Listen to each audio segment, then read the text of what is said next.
Hallelujah, hallelujah, hallelujah. See you all in Galilee were the words of Jesus. What? Wait a minute. See you all in Galilee? I thought you were killed on the cross, and the Romans are put you in the tomb. How can you see us in Galilee? Resurrection is about looking into the details. Resurrection of Jesus compels us to look what is above, what is of heaven. We just completed in the United States what is called a March Madness, where the college basketball teams compete to win the title. Resurrection of Jesus is about God's madness through the Paschal mystery, through the death, resurrection of Jesus.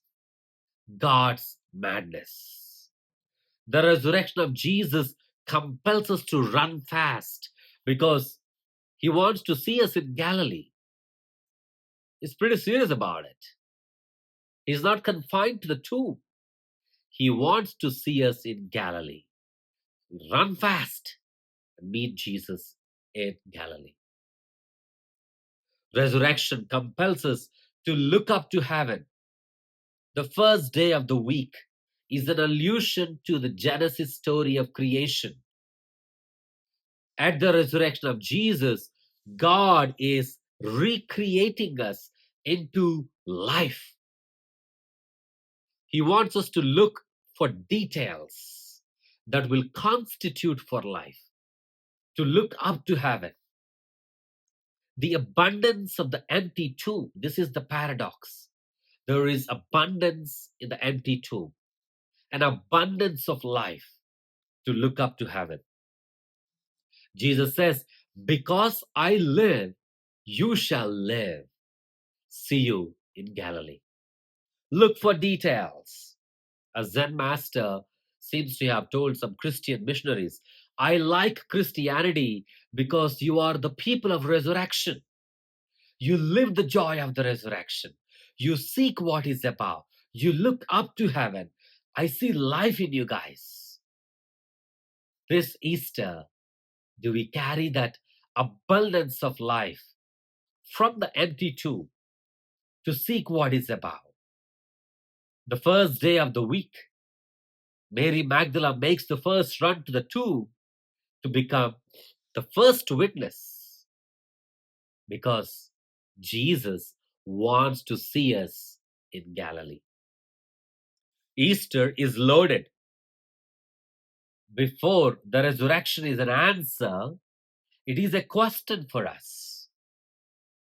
It is a question of life and its abundance. Imagine being one of the women, John or Peter. Only a few days ago, the one you loved most, Jesus, was killed on the cross. He was placed in the tomb. Now, adding to the agony, his body is missing. The tomb is empty. What would your reaction be? What would my reaction be?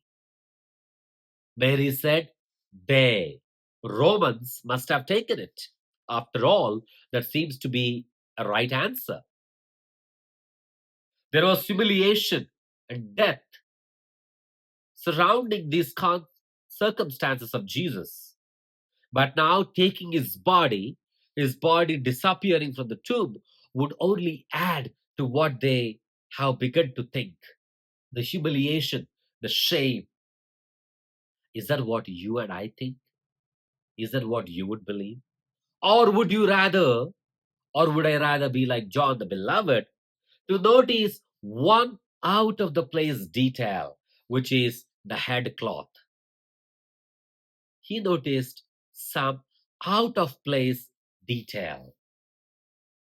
Surely, Romans would not have taken so much care to fold the cloth in such detail, the head cloth that covered the head of Jesus in the tomb.